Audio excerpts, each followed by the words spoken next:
Let's discuss part 2 of Unit 5 paper 2026 January.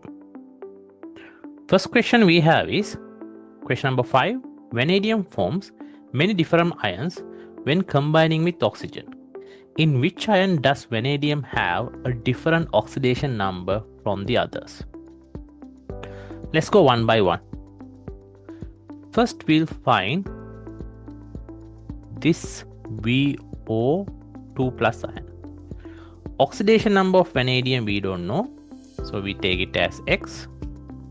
Oxidation number of oxygen in most of the compounds are -2, so it's X plus -2 equals to charge of the ion, which is +2. So X equals, you have to take this -2 to the other side, it will become +2, so it's simply 2 plus 2, and our answer for the first one is +4. So oxidation number of vanadium in the first compound is +4. Let's go for the second one. Second one we have VO2 plus 1 ion. Oxidation number of vanadium we don't know, it's X. Oxygen is -2, there are 2 of them, so 2 times -2. 2 times -2 is -4 equals charge of the ion is +1.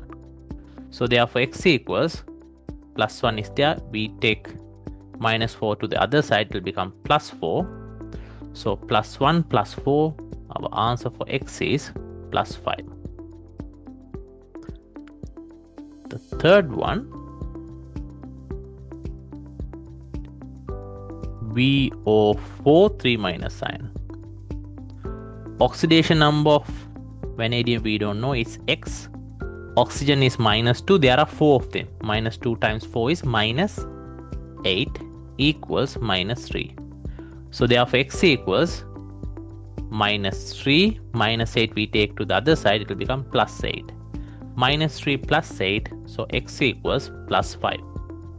Now we can clearly see that B and C, both answers, they have +5. They are asking the different one. So obviously we know that A should be our answer. So then you might be thinking, why can't it be D? Because they are asking the different one. So we have B and C the same oxidation number.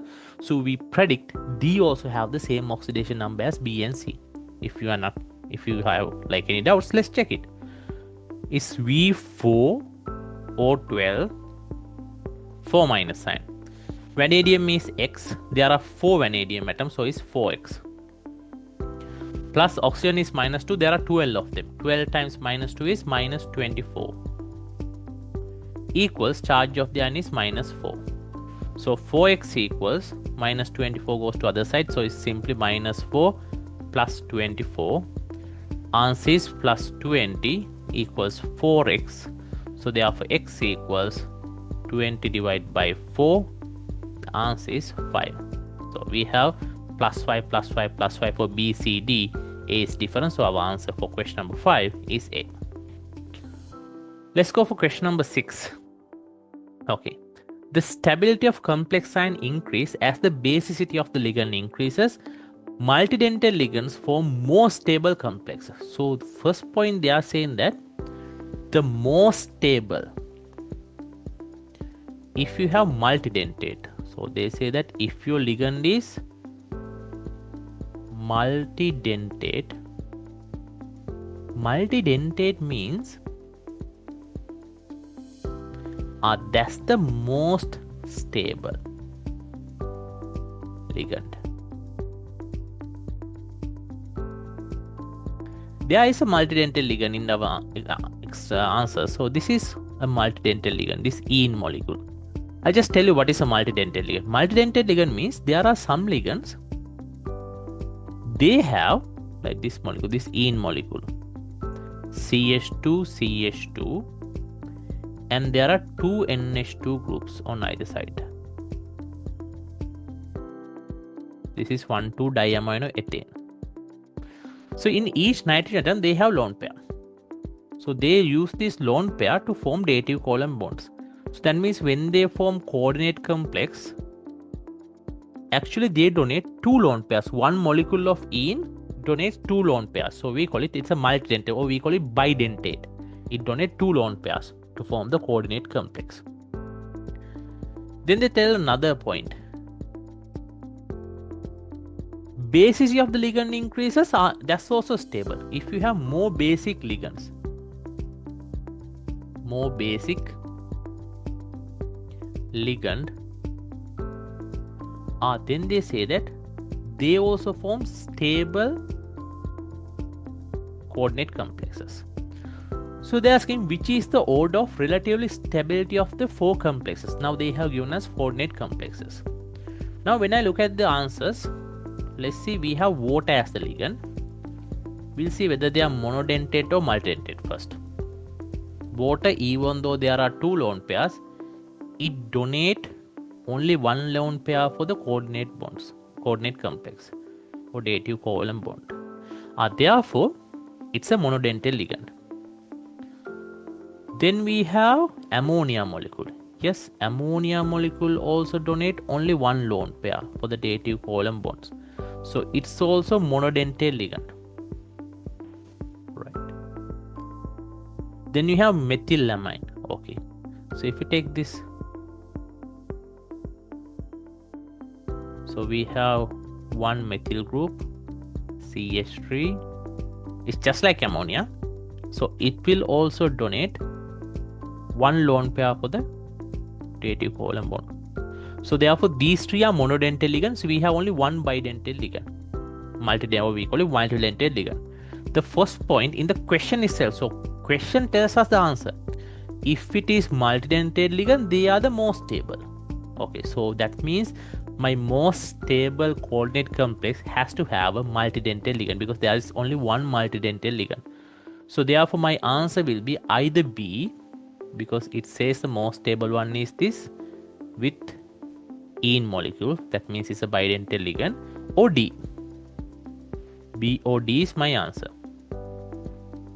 Then in both of them says that with water it has the nickel aqua complex. So nickel with 6 water molecules, that has the least stability. So now I have a doubt. Okay, so now I have either B or D is my answer. Now the question I have to find is, out of these 2 ligands, methylamine and ammonia, which one will form the most stable coordinate complex? How we are going to find this one?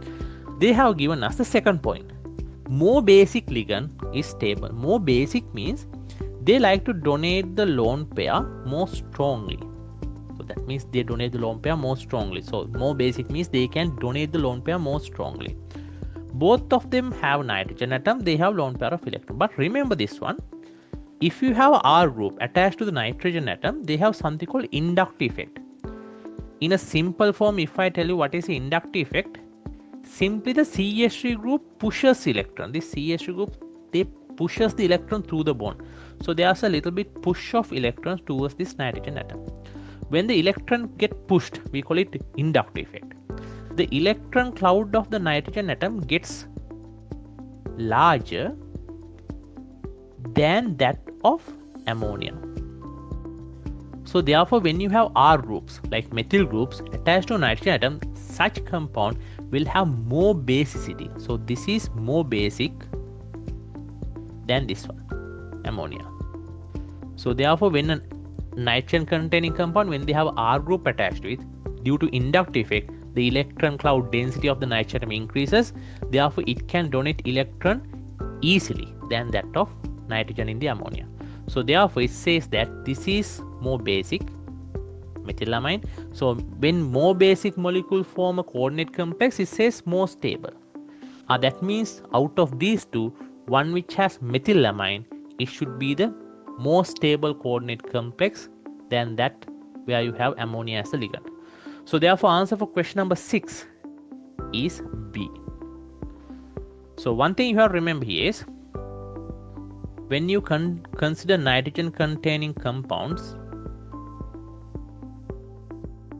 ammonia is less basic than that of the nitrogen containing compounds where they have R groups attached to the nitrogen atom, because their electron density is higher. Now you might have a doubt. Okay, so let's take primary, secondary, tertiary. There are 3 types of amines. How we are going to find which one is the most basic one?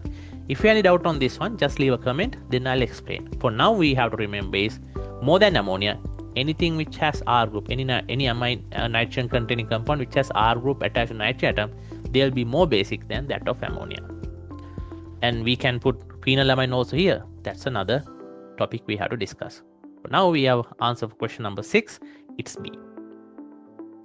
Right, let's go for question number 7.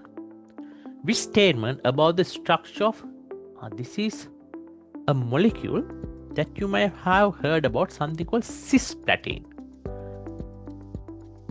Cisplatin is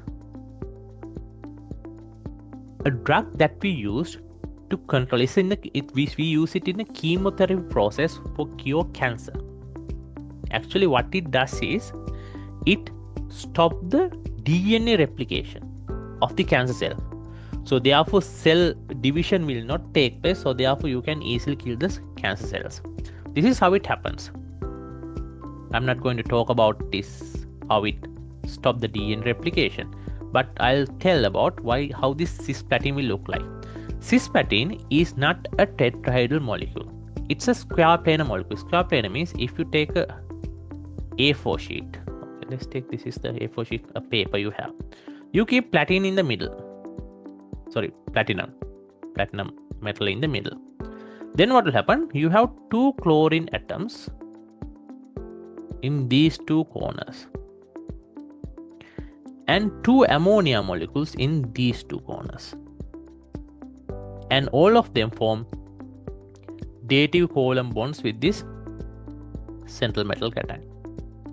This is how it looks like, cisplatin molecule. It's a square plane, we call it. It's a square planar molecule.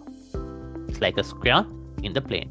So how I can draw it? I can draw the chlorine atoms like this. There's an ammonia molecule here,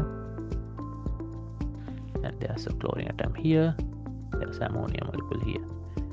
This chlorine atom goes out from the platinum atoms, so therefore, and so I just can draw it like this. It's going away. This ammonia molecule is also going away, so I can draw it like this, and this chlorine comes out, this ammonia comes out. This is how they look like. Just like cisplatin, there's another one, a transplatin, because that's why we call it cis. Then we have a transplatin molecule. Right, let's see how the transplatin molecule will look like. It's the same thing, only one side flips.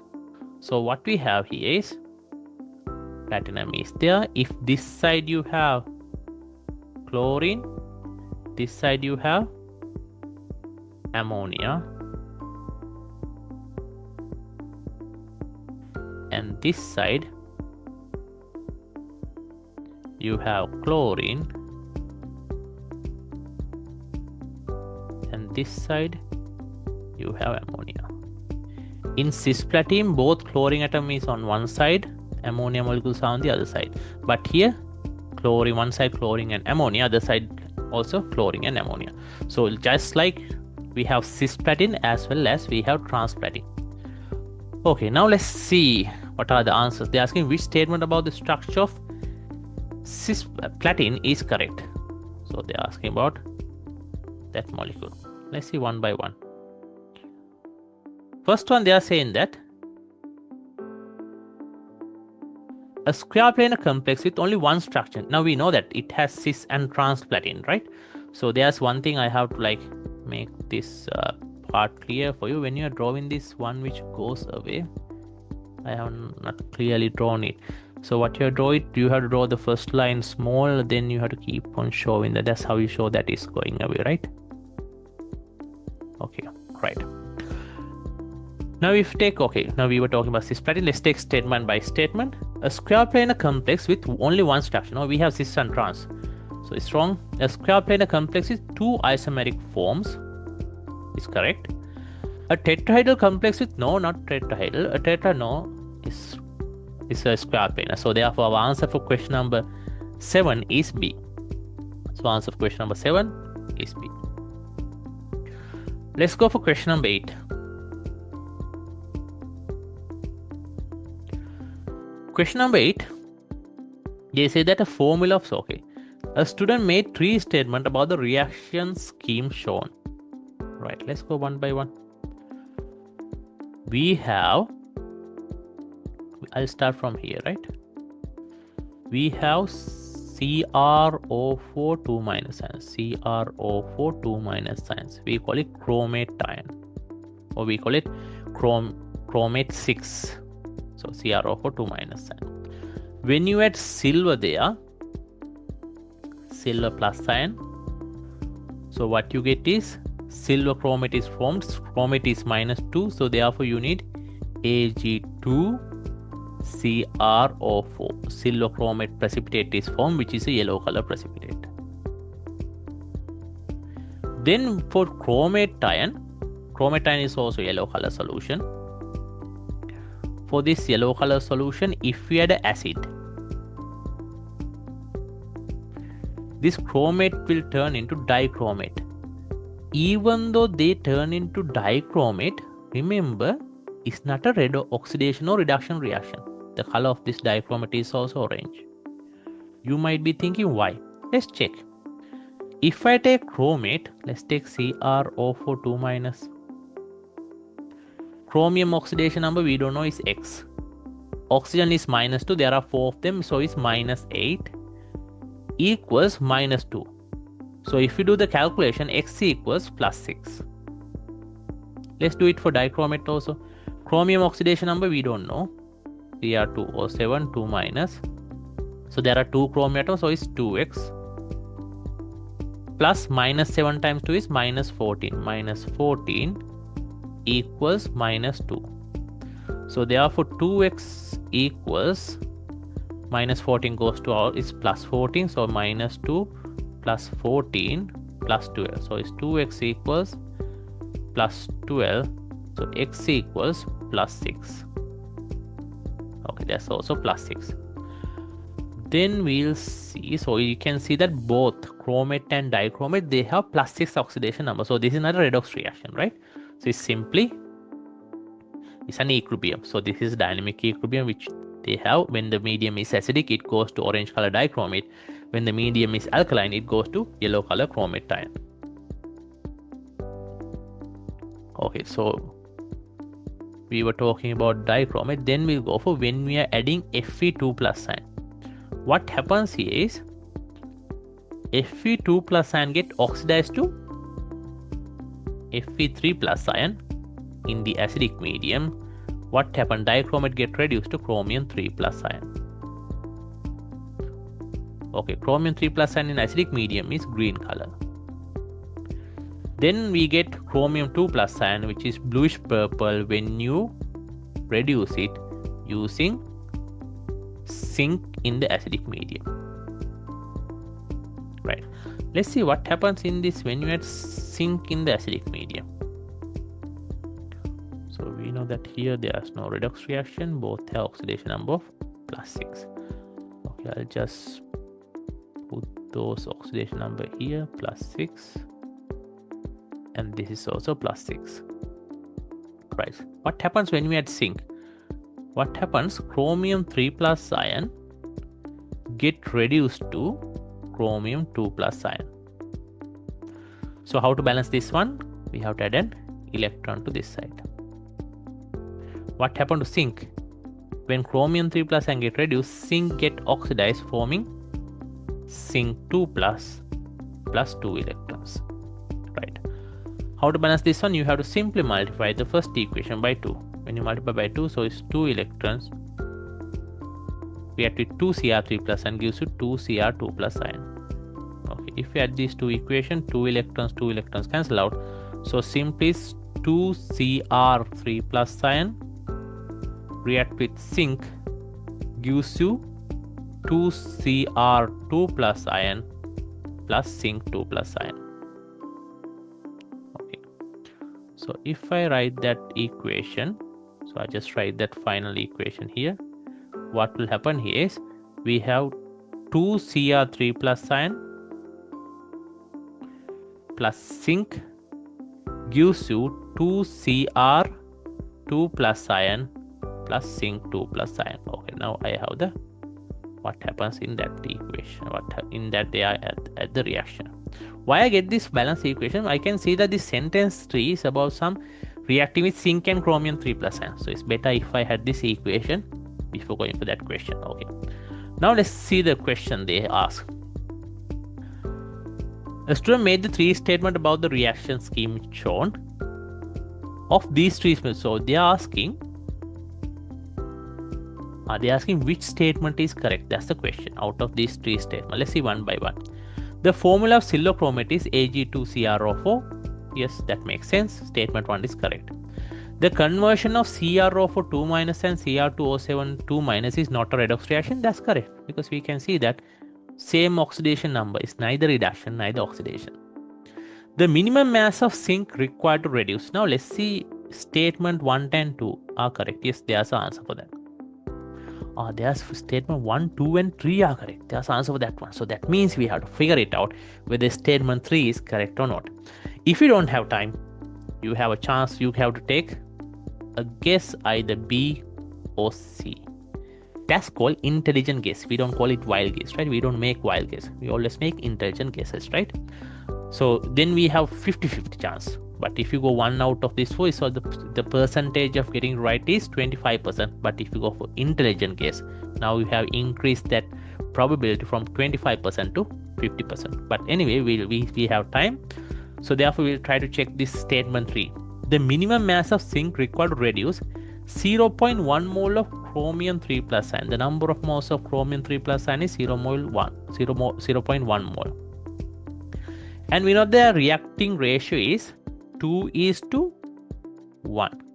Therefore, number of moles of zinc is 0.1 divided by 2, which is 0.05 moles.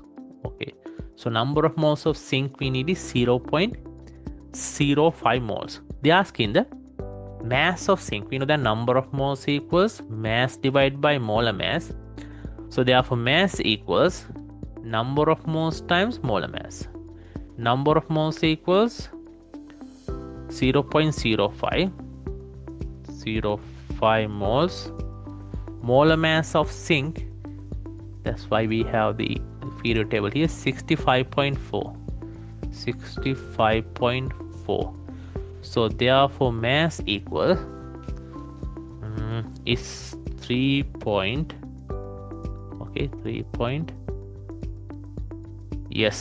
27 grams. That's the answer. So that's also correct.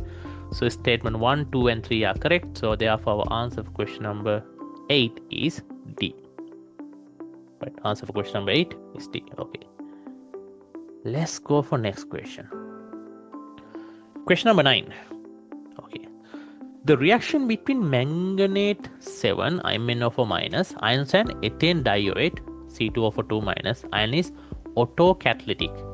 With the manganese 2 ion is autocatalytic. There's a catalyst for this reaction. What is the catalyst? Mn2 plus ion. It is produced as a product of the reaction. As soon as it's produced, it starts catalyzing the reaction. Okay. Rate of this reaction is plotted against the time of the reaction. Okay. So let's, without looking at the graph, we'll see what happens here, right? So this axis is, I'm going to write rate. Right.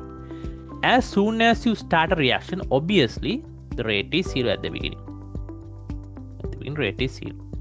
Then what will happen? With the time, now the rate increases. Slowly rate increases. At the beginning, usually rate keeps on increasing, and here there'll be a huge boost of rate. Why? We get catalyzed. So suddenly it starts and it goes like a rocket. But you can't keep on increase the rate like this for infinity. Why is that? There'll be one point. Now why this is going up? Because catalyst is produced, right? So because Mn2 plus ion is catalyzing the reaction. Mn2 plus catalyst is increasing the rate. But it can't go for like infinity. The reason is, even the rate increases, it has to have a limit. Why? Because the concentration of reactants at one point keep on used up. So because the concentration might decrease.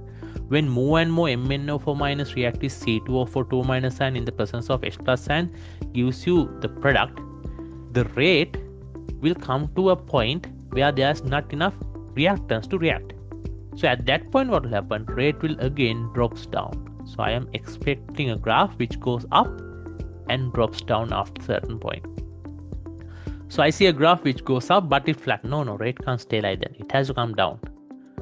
At the beginning, huge rate, but it produced a catalyst. So we need some boost up at the beginning. Here there's a going up, but there's no going down part. This graph is perfect, graph 3. It shows the same graph that we have. So it goes up because of the catalyst, and at one point the concentration of reactants decreases, therefore it has to decrease. Therefore question number 9 answer is graph 3, which means C is our answer.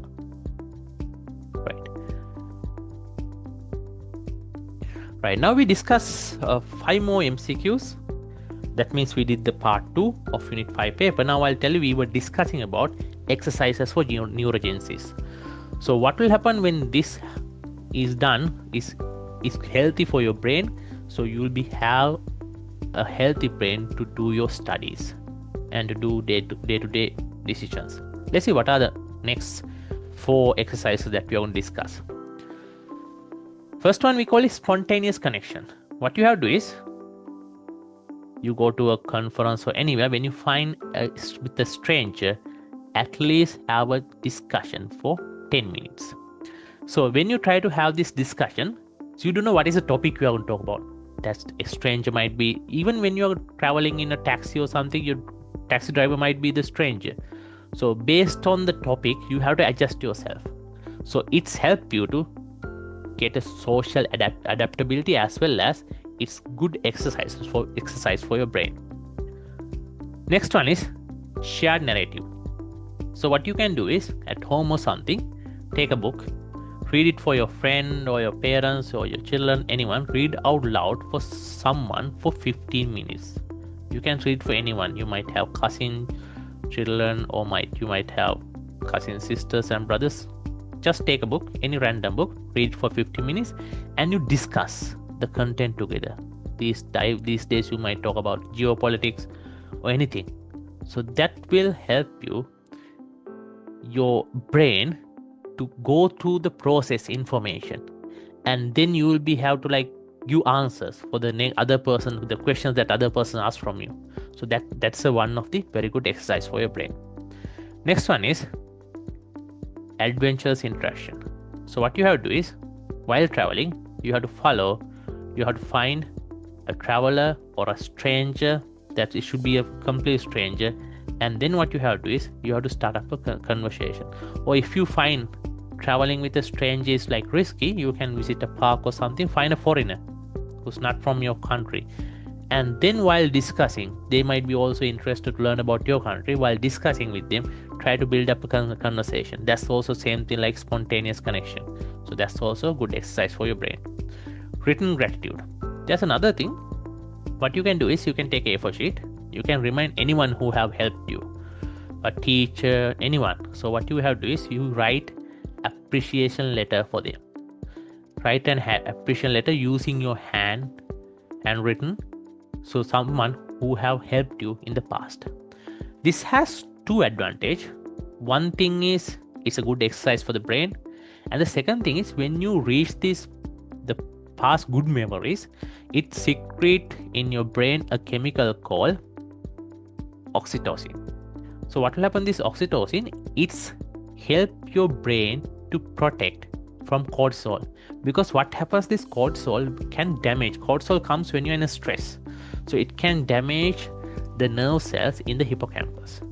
So what will happen, this oxytocin, it can act as a protective layer for the hippocampus to protect them from cortisol, as well as it's a good exercise for your brain.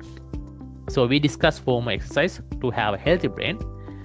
Then we did the part 2 of our unit 5 paper, and within next 2 days I'll come up with part 3 for this same paper. If you have any doubts, if you want any theory concept or anything to discuss using a video, just leave a comment, then I'll discuss that theory part in a separate video.